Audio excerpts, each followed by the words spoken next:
Subscribe to our YouTube channel and press the bell icon to get the latest updates. Hello everybody, welcome to Daily News Simplified, an answer to what, why and how of newspaper reading.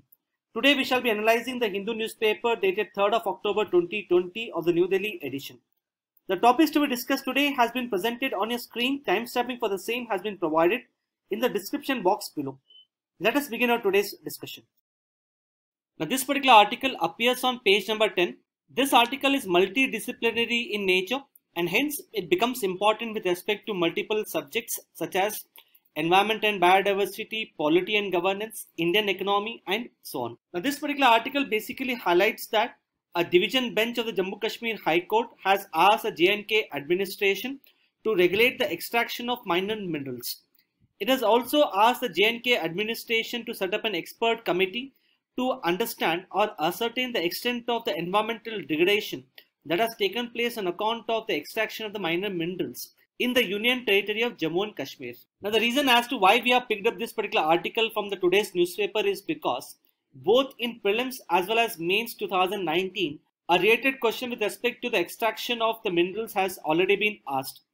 For example, in prelims 2019, there was a question with respect to the management of minor minerals, and in mains 2019 there was a question with respect to the adverse impact of the coastal sand mining. The question that was asked in prelims 2019 was considered to be a little difficult. That is why we have chosen to cover this particular topic in order to simplify various aspects related to the mines and minerals. So as part of this particular video analysis, we'll be understanding about the Mines and Minerals Development and Regulation Act 1957.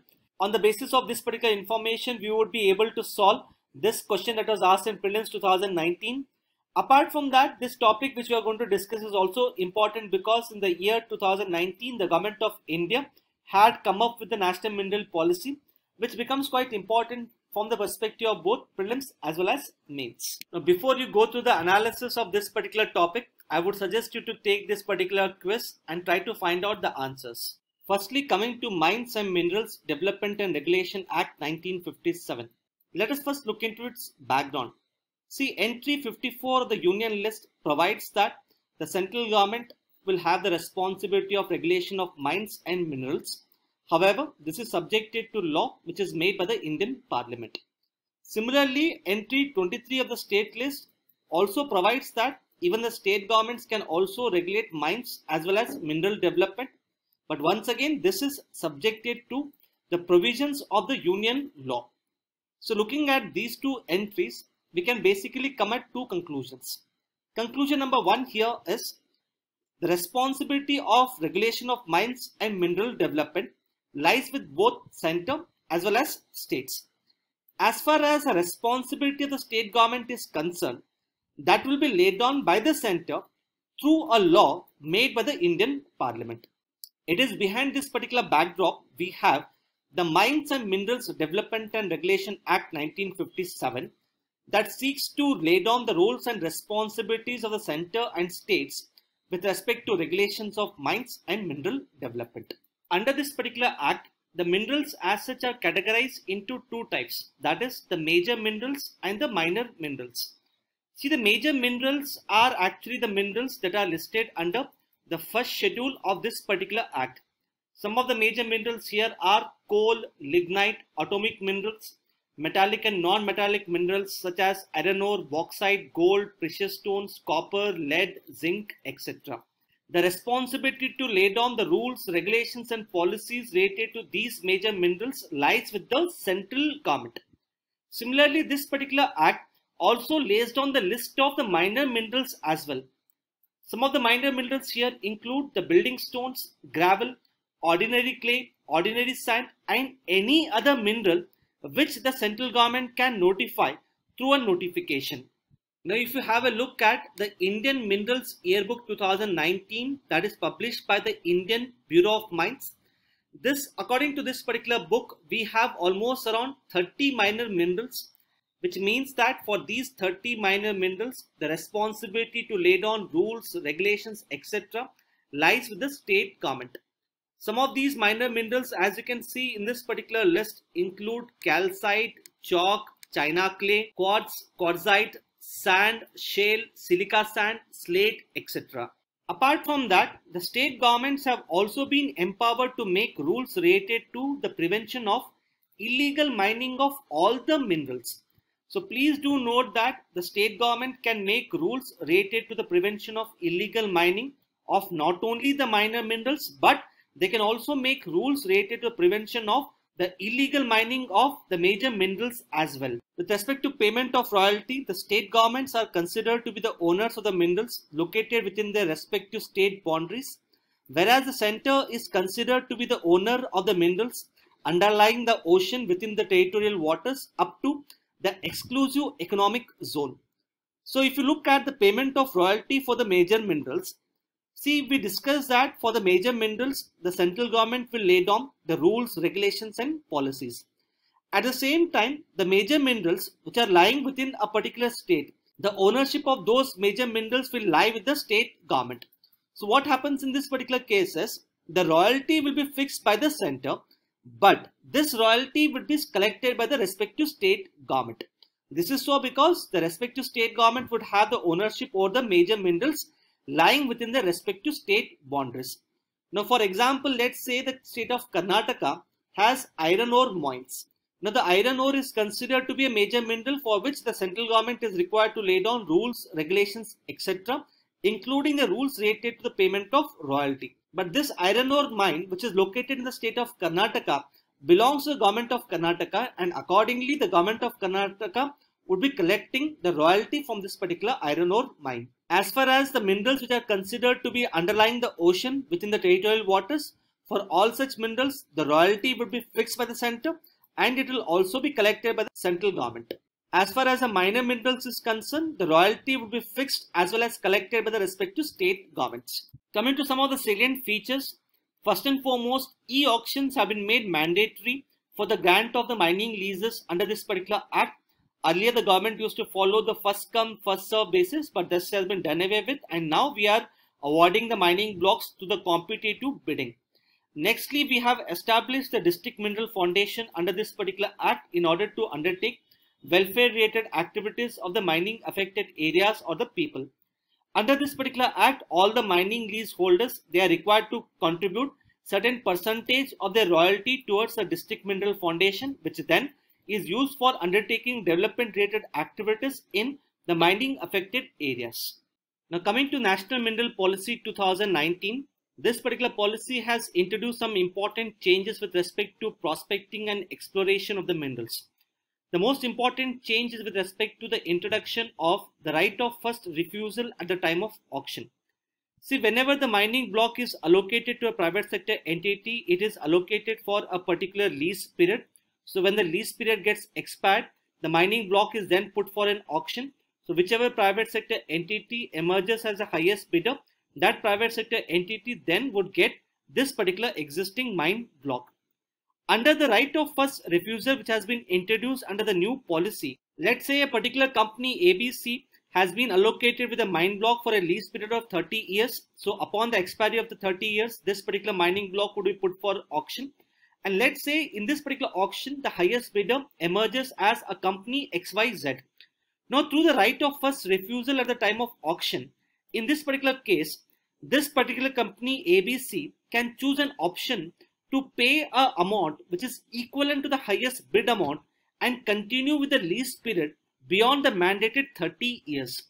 So, the right of first refusal at the time of auction basically gives an option to the existing companies that are mining the mining blocks to continue their lease period beyond its expiry by paying an amount which is equivalent to the highest bid amount during the auction. So in this particular case, only when the company ABC decides not to pay an amount which is equivalent to the bid amount, this private sector company XYZ would then be allocated with the mining block. Nextly, presently the mining companies are required to follow multiple stages in the actual extraction of the mineral from the earth. These three stages are the preliminary prospecting and mining. Preliminary prospecting basically means the private sector mining companies will be required to carry out the aerial survey, geological mapping to ascertain whether the area has a mineral deposits or not. In the second stage, that is the prospecting stage, the mining companies will be required to explore, locate and prove that the area actually has a mineral deposits. And the third stage is mining, which basically refers to the extraction of the mineral from the earth. Now presently the mining companies are required to obtain licenses from the government for each stage of the mining. For example, for the preliminary prospecting, they are required to obtain the reconnaissance permit from the government. For prospecting, the prospecting license is required to be obtained. And for mining, the mining lease is required to be obtained. Now, the National Mineral Policy 2019 has done away with the requirement to obtain multiple licenses by the mining companies. It seeks to come out with an integrated license through which approvals will be given for all the three stages of the mining. Nextly, this policy has also provided for a composite license for the reconnaissance permit, prospecting license as well as the mining license in the virgin areas, that is those areas where there is huge potential for extraction of the mineral deposits. In order to provide the necessary financial support, the Government of India has decided to grant the status of industry to the mining sector. Once the mining sector gets the status of industry, it will enable the mining companies to get the loans from the banks easily. The next important aspect is related to the protection of environment. See, one of the biggest dilemma with respect to mining sector is that on one hand, we need to provide for the faster environmental clearances to give a boost to the mining sector. On the other hand, giving of faster environmental clearances would have an adverse impact on the environment. Hence, in order to resolve this particular dilemma, the Government of India has come up with the concept of the exclusive mining zone and the no-go areas. The exclusive mining zone basically includes all those areas which are considered to be ecologically less sensitive, whereas the no-go areas basically include those areas which are considered to be ecologically more sensitive. So for the areas which are considered to be ecologically less sensitive, so these areas have been included under the exclusive mining zone, and for these areas the Government of India would give faster environmental clearances that will enable the private sector companies to undertake extraction of the minerals as early as possible. On the other hand, the ecologically sensitive areas have been declared as no-go areas. So once they are declared as no-go areas, these areas will completely remain out of bounds for the mining. So through the declaration of the exclusive mining zone and the no-go areas, the Government of India has sought to resolve this particular dilemma in giving environmental clearances for various mining blocks. Another important hindrances in the development of mining sector happens to be the involvement of multiple ministries and departments such as the Ministry of Coal, Ministry of Earth Sciences, Ministry of Tribal Affairs, so on. So lack of coordination between multiple ministries and departments is hampering the development of the mineral sector. Accordingly, in order to solve this particular problem, the National Mineral Policy 2019 has sought to set up a unified authority to promote inter-ministerial mechanism. This unified authority will be headed by the Ministry of Mines and would have various other ministries such as the Ministry of Coal, Earth Sciences, Ministry of Tribal Affairs, and so on. So this is what you have to know with respect to this particular topic. Now, based upon our discussion, if you try to attempt a question that was asked in prelims 2019, you would know that the answer to this particular question would be A, that is 1 and 3 only. Further, the answers to the questions that were posed before the start of our discussion has been displayed on your screen. As far as question number 5 and question number 9 is concerned, I would want you to find out the answers on your own and respond in the comments section. Now, this particular article appears on both page number 1 as well as page number 4. This article highlights that almost up to 16% of the food grains procured for the distribution through the PDS network in the state of Madhya Pradesh has been found to be unfit for the human consumption. Now, this article raises grave concerns over the management of the public distribution system in India. The reason as to why we have picked up this particular article from the today's newspaper is because it is an integral part of the GS paper 3, where it reads as public distribution system, objectives, functioning, limitation, revamping, issues of buffer stocks and food security. Apart from that, as you can see in both UPSC prelims as well as UPSC mains, questions have repeatedly been asked with respect to the public distribution system. For example, in prelims 2019, there was a question related to what constitutes the economic cost of food grains for the Food Corporation of India. Hence, as part of this video analysis, we shall comprehensively cover all the aspects related to the public distribution system, such as how exactly the PDS system works, the various flaws in the PDS system, such as the flaws with respect to the open-ended procurement, the recent increase in the food subsidy bill, the flaws with respect to distribution of food grains, and so on. From this particular discussion of ours, the two mains-based questions for your practice have been highlighted on your screen. Further, before you go through the analysis of this particular article, I would want you to test yourself through this particular quiz. Firstly, coming to how exactly the public distribution system works. As you all must be aware, the Cabinet Committee on Economic Affairs declares the minimum support price for almost around 22 major agricultural commodities. So once these agricultural commodities are harvested, the Food Corporation of India, which is the nodal agency to implement the public distribution system, comes into picture. The Food Corporation of India procures some of these agricultural commodities such as rice, wheat, etc. Now, the cost incurred by the FCI in the procurement of these agricultural commodities is referred to as the economic cost of food grains. Now, in prelims 2019, there was a question which required us to find out as to what constitute the economic cost of food grains. So what do you think are the various costs incurred by the FCI in procuring these food grains from the farmers? See, first and foremost, the FCI would have to pay a price which is equivalent to the minimum support price to the farmers. Secondly, it would have to incur various procurement incidentals such as the labor charges, transport charges, storage costs, etc. Then FCI would also have to incur the cost of distributing these food grains through the network of the fair price shops. So all of these three components together constitute the economic cost of food grains. Now, once these food grains are procured by the Food Corporation of India, we need to set aside a certain percentage of the food grains in order to meet certain unforeseen conditions such as droughts, famines, exponential price rise, etc. And that is where we have the concept of the buffer stock norms. Now, the amount of food grains that the government has to set aside as buffer, this was referred to as the buffer stock norms until the year 2015. But in the year 2015, this nomenclature has been changed to the food grain stocking norms. Now, under the food grain stocking norms, we have basically two components. The first component is the operational stock and the second component is the strategic reserves. The operational stock basically tells us as to how much food grains has the government set aside in order to meet its monthly distribution requirement under the targeted public distribution system as well as other welfare schemes. The strategic reserves tells us as to how much amount of food grains has the government set aside in order to meet certain unforeseen conditions such as droughts, famine, exponential price rise, etc. So please do note that the food grain stocking norms not only contain the strategic reserve, but it also contains the operational stocks. So once the buffer stock of the food grains is built, next comes the allocation of the food grains to the respective states. Now presently this is done through the National Food Security Act. The National Food Security Act seeks to provide the food security to almost around 75% of the rural population and 50% of the urban population. So the idea behind NFSA is to provide food security to almost around 67% of India's population.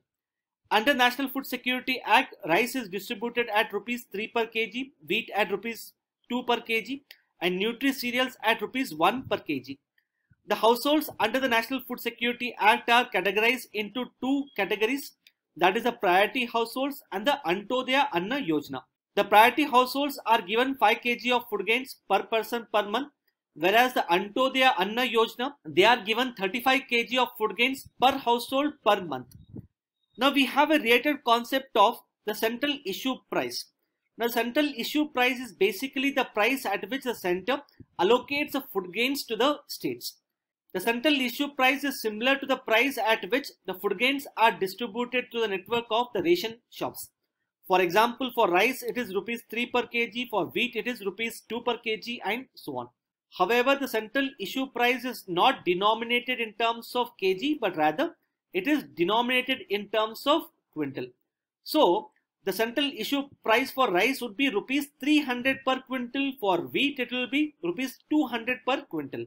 So if you look at the economic cost of food grains, it tells us as to how much money has been spent for procuring the food grains, whereas the central issue price tells us as to at what price these food grains have been sold to the beneficiaries. So if you want to calculate as to what is the total amount of food subsidy bill of the Food Corporation of India, then we would have to deduct the central issue price from the economic cost of food grains. So the formula to calculate the food subsidy bill would be the economic cost of food grains minus the central issue price. Now presently this food subsidy bill for the year 2018-19 was as high as almost around 1.8 lakh crores. So once the food grains are allocated, the next stage is the distribution. Now there are different stages in the distribution, that is the transportation of food grains to the respective states, the storage of the food grains at the respective district headquarters, the identification of the beneficiaries and the issuance of the ration card. Now this is the responsibility of the respective state government. And last is the distribution of the food grains through the network of the ration shops. Now coming to the flaws in the PDS system. See, when we say the public distribution system, most of us think that the PDS system is about the distribution of the food grains. However, you have to realize that the public distribution system is much more broader, it is much more comprehensive, and it has a number of other components as well. For example, it has a component of procurement, transportation, storage, and so on. So if we have to discuss the flaws in the PDS system, we have to discuss the flaws not only from the perspective of the distribution of the food grains, but we have to discuss the flaws with respect to each of the component as well. So let us start our discussion with respect to the flaws in the present procurement mechanism. Once the crops are harvested, the farmers have basically two options. Option number one is to go and sell the food grains to the Food Corporation of India at the minimum support price. Option number two is to sell the food grains in the open market, wherein ideally the price which they should be able to get should be higher than the minimum support price. Now the procurement policy that is followed by the Food Corporation of India is referred to as the open-ended procurement policy.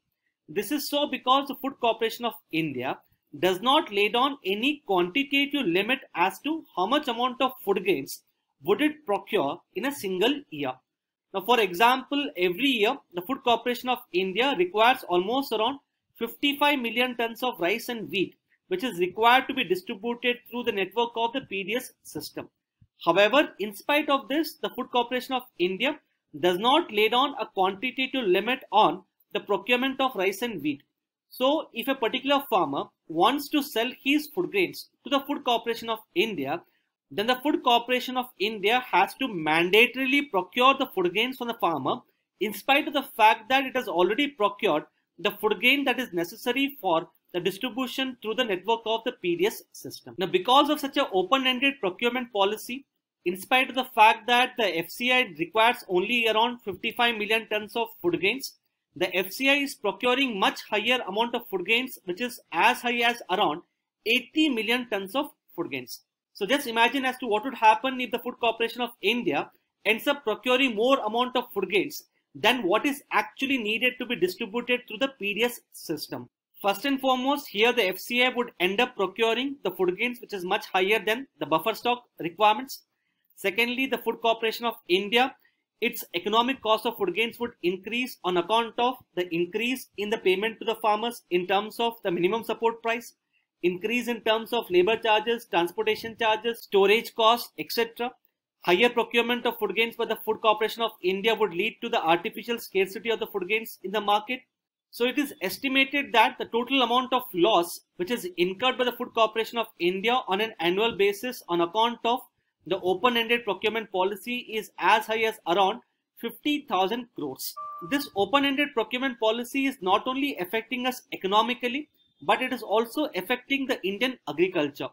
Even though the minimum support price is declared for almost around 22 major agricultural commodities, the procurement is strong only for the rice and wheat. So this in turn has incentivized the farmers to grow more rice and wheat as compared to the other agricultural commodities such as pulses, oilseeds, etc. So the open-ended procurement policy has incentivized the farmers to grow more rice and wheat as compared to the other agricultural commodities, leading to the skewed cropping pattern. Higher focus on the water-intensive crops such as rice and wheat is in turn depleting the water table. It is leading to soil erosion, and it is also hindering diversification of the Indian agriculture. So in order to solve these problems associated with the open-ended procurement policy, the Commission on Agriculture Costs and Prices has recommended that the government should adopt the close-ended procurement policy.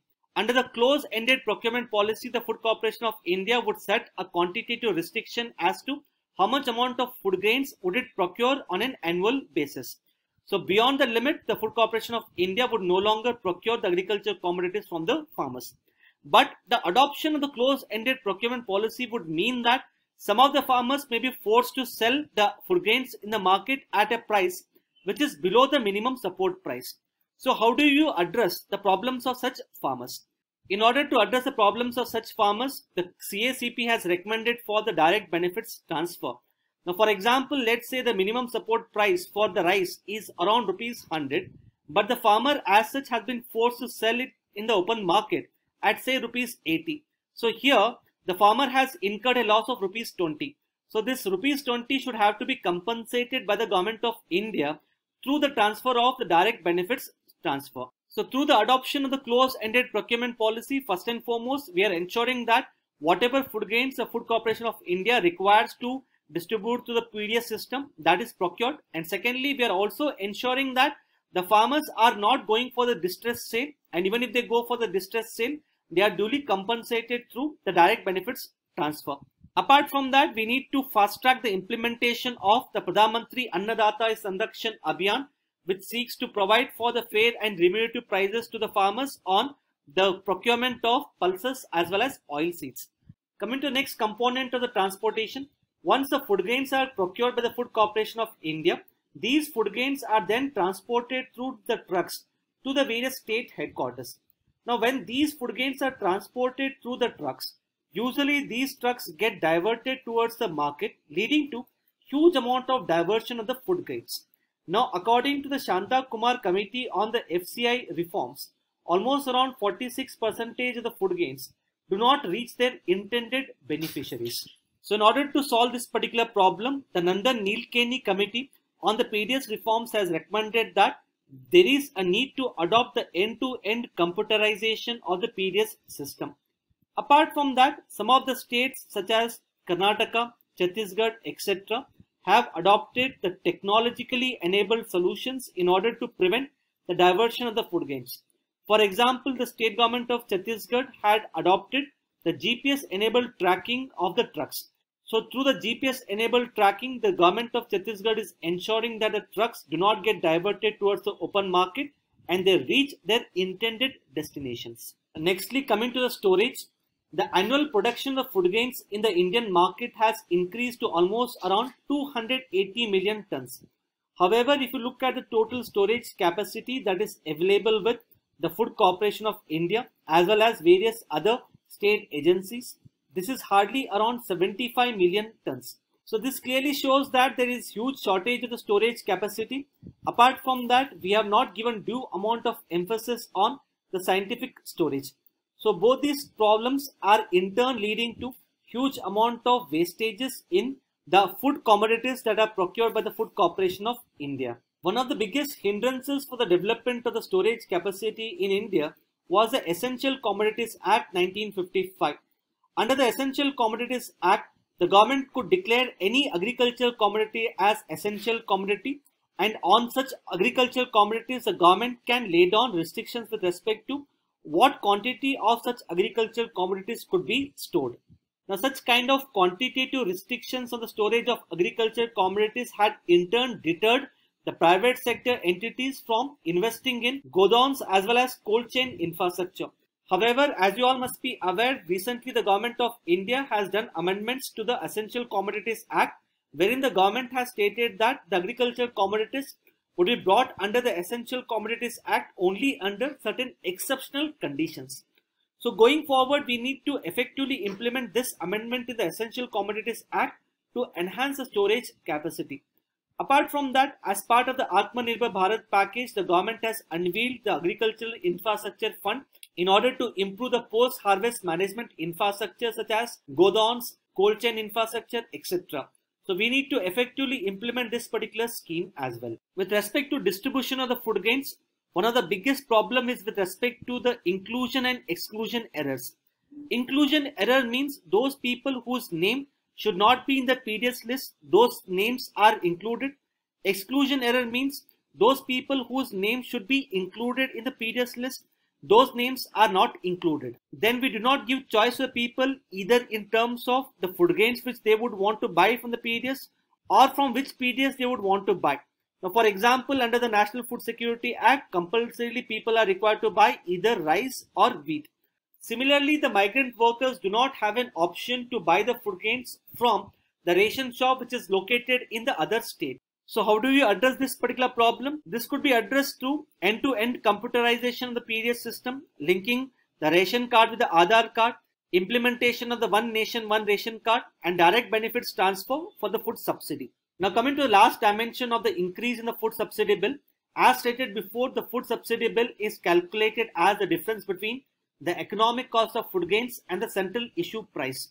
The total food subsidy bill in the year 2013-14, this was around rupees 1.10 lakh crore. However, in the year 2017-18, it has increased to almost around 1.7 lakh crore. So this particular increase in the food subsidy bill is in turn making the entire PDS system financially unsustainable. So let us understand as to what factors have led to the increase in the food subsidy bill and what should be done in order to reduce it. See, on a broader level, the increase in the food subsidy bill could be attributed to mainly two reasons.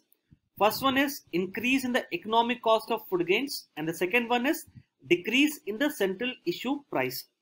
With reference to the increase in the economic cost of food grains, as discussed before, the National Food Security Act seeks to provide for the food security to almost around 67% of India's population.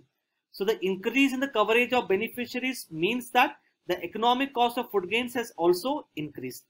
This particular factor has in turn been accompanied by other factors such as the declaration of the higher MSP, the higher procurement due to the open-ended procurement policy, and so on. So all of these factors have contributed to the increase in the economic cost of food grains for the Food Corporation of India. So on one hand, while the economic cost of food grains has increased, the central issue price has either reduced or remained almost same. As discussed before, the central issue price for rice is rupees 300 per quintal, for wheat it is 200 per quintal, for nutri-cereals it is 100 per quintal. Now this particular central issue price has been laid on under the National Food Security Act itself. At the same time, the National Food Security Act provides that the central issue price for these agricultural commodities can be revised after a period of 3 years. In spite of such an enabling provision provided under the NFSA, the Government of India has not gone for the upward revision of the central issue price of rice, wheat, and nutri-cereals. So this is in turn leading to the greater gap between the economic cost of food grains and the central issue price, leading to the increase in the food subsidy bill. Apart from that, earlier under the PDS system, the money that was required to be paid by the APL family, this was considered to be much higher as compared to the BPL family in order to avail the PDS system. However, under the National Food Security Act, all the households, irrespective whether they belong to BPL or APL, they are required to pay a uniform central issue price. So this uniform central issue price even for the above poverty line families has led to the increase in the food subsidy bill. So the question arises as to what should be done in order to reduce the food subsidy bill and make the PDS system more financially sustainable. First and foremost, we have to do away with the open-ended procurement policy and adopt the closed-ended procurement policy. Secondly, as provided under the National Food Security Act, we would have to go for the upward revision of the central issue price. And thirdly, as suggested by the Shanta Kumar Committee on FCI reforms as well as the Economic Survey 2019-20, there is a need to reduce the coverage of the beneficiaries under the National Food Security Act. So these are some of the important aspects which one should know with respect to this particular article. The answers to the questions that were posed before the start of our discussion has been presented on your screen. As far as the answer to question number 7 and 8 is concerned, I would want you to find out on your own and respond in the comments section. Now the next article appears on page number 6 in the form of an editorial and is titled as Pathways to Diversity. This article shall be important mainly with respect to prelims under the subsection Environment and Biodiversity. Recently, the United Nations Summit on Biodiversity was convened on September 30th. This United Nations Summit was considered to be important for a number of reasons. First and foremost, this summit was considered to be the first of its kind on the biodiversity to be held under the United Nations General Assembly. Secondly, presently we are approaching the end of the United Nations Decade on Biodiversity 2011-20. So this United Nations Summit was the right opportunity for the international community to take stock of the rapid losses that have taken place to the biodiversity. Thirdly, in the year 2010, the Conference of Parties under the CBD had adopted the Aichi biodiversity targets that were required to be met by the end of 2020. However, during this United Nations Summit, the countries across the world have raised grave concerns with respect to the poor progress of the countries on meeting the Aichi biodiversity targets. Hence, as part of this video analysis, we'll understand some of the important details related to the Convention on Biological Diversity. I hope all of you must be aware about the 1992 Rio Earth Summit. This Rio Earth Summit was considered to be significant because it led to the important outcomes with respect to the climate change, protection of biodiversity, as well as promotion of sustainable development. With respect to climate change, this led to the establishment of the United Nations Framework Convention on Climate Change, which later on led to the adoption of the Kyoto Protocol. With respect to the conservation and protection of biodiversity, this summit led to the establishment of the Convention on Biological Diversity. With respect to sustainable development, this led to the adoption of the Agenda 21 framework. So the Convention on Biological Diversity was adopted during the Rio Earth Summit in the year 1992 and later came into being in the year 1993. So in a way, this is a multilateral legally binding treaty in order to protect the biodiversity.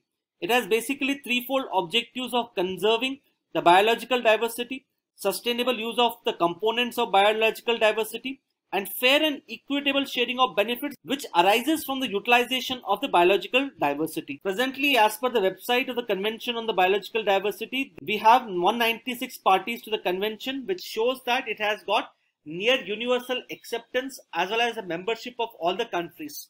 One of the most important reports published by CBD happens to be the Global Biodiversity Outlook, which basically informs us about the hits and misses with respect to the biodiversity conservation across the world. See, under the CBD, we have basically two protocols in order to fulfill its objectives.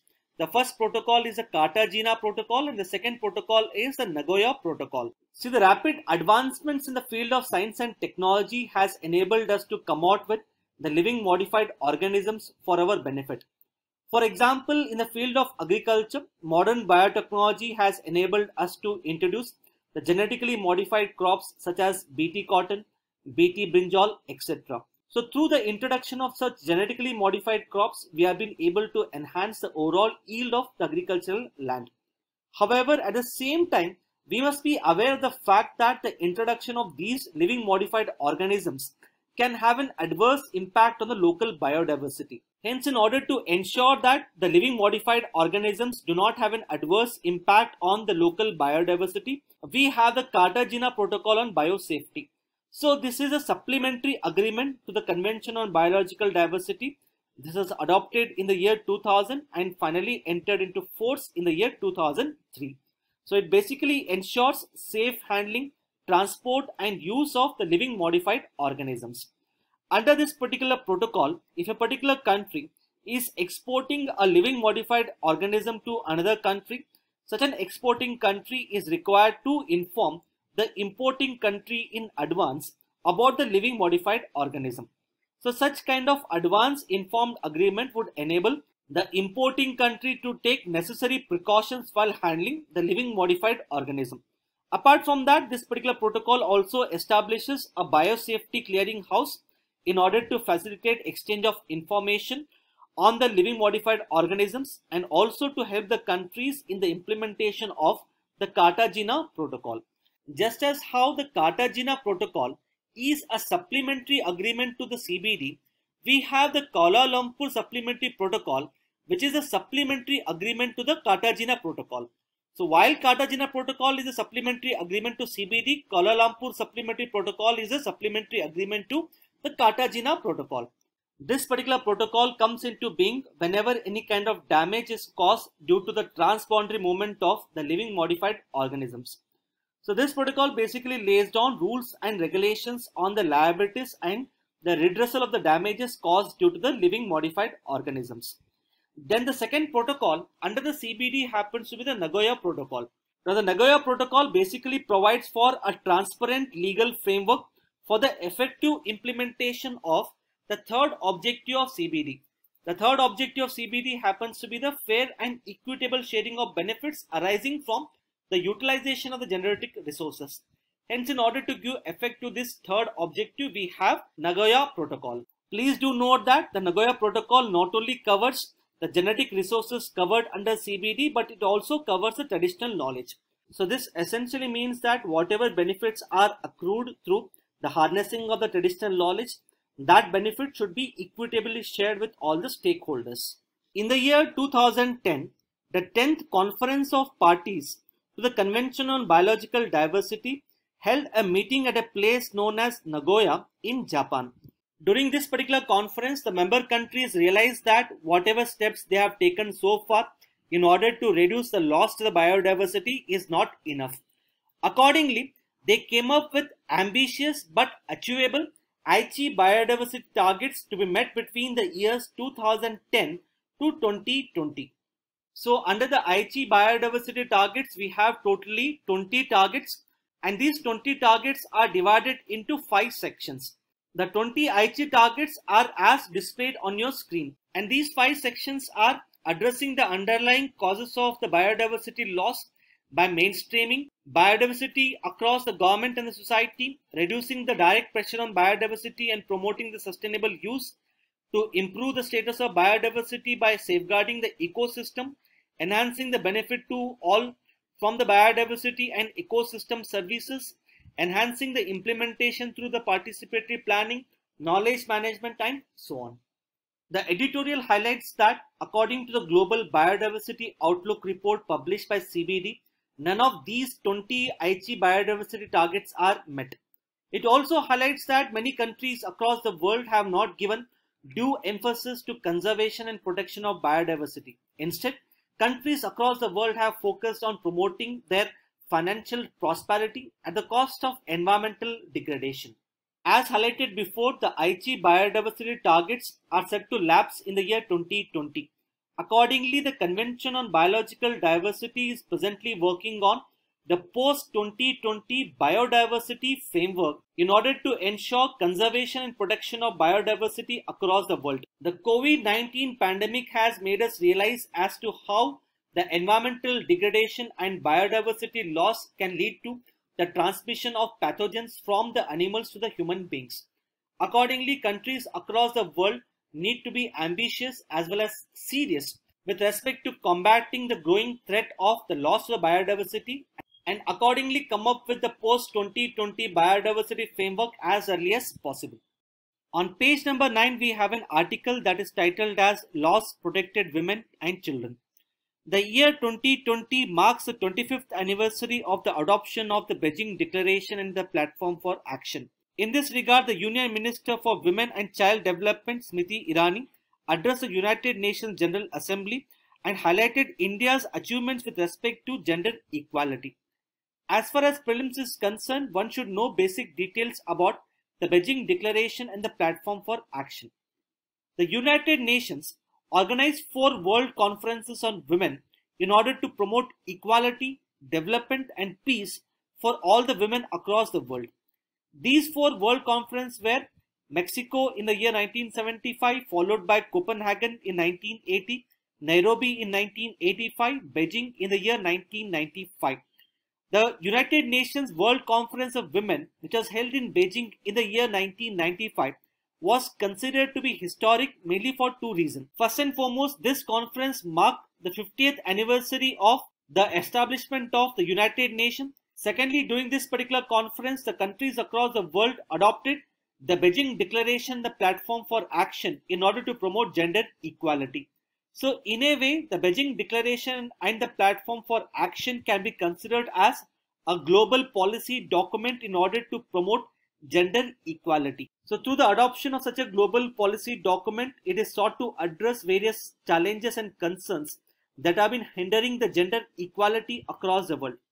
So some of the broad objectives that are required to be fulfilled under this particular action plan include eradication of poverty by empowering the women politically, economically, as well as socially, focusing on the education and training of women, enabling the women to control all their aspects of health, including the number of children which they want to give birth to, elimination of all forms of violence against women and girls, ensuring the respect for the international law in order to protect the women and girls, ensuring that the human rights and fundamental freedoms that are enjoyed by the men should be enjoyed even by women as well as girls, increasing the labor force participation rate of the women, encouraging the men to participate fully in all the actions that go towards promotion of gender equality, and lastly, to promote measures to eliminate all forms of discrimination against women and girl child. Next, on page number 6, we have a lead article that is titled as Flagging the Cess Non-Transfer, Its Economic Impact. For the year 2018-19, the central government has collected almost around 2.75 lakh crore through the imposition of various cess. Once the cess is collected by the central government, the cess so collected goes into the Consolidated Fund of India. Later on, with the approval of the Parliament, the cess collected goes into a separate dedicated fund which is maintained under the Public Account of India. For example, the cess collected through the Road and Infrastructure cess goes into the Central Road and Infrastructure Fund. According to a recent audit report published by CAG, the CAG has highlighted that in spite of the fact that the government has collected almost up to 2.75 lakh crore to the imposition of cess, the government has transferred only 1.1 lakh crore to such dedicated funds. So the remaining money that has been collected to the imposition of cess has continued to remain under the Consolidated Fund of India. Apart from that, as you must be aware, the money collected by the central government through the imposition of both surcharge as well as cess is not part of the central divisible pool of the central taxes, and accordingly they need not be shared with the state government. So basically there are two concerns with respect to the imposition of cess. The first one is, in spite of the fact that they need to be transferred to the separate dedicated funds under the Public Account of India, the central government, as pointed out by the office of CAG, has not transferred them to the dedicated funds. Secondly, the article here highlights that the government of India has increasingly resorted to the imposition of cess in order to avoid the transfer of taxes to the state government.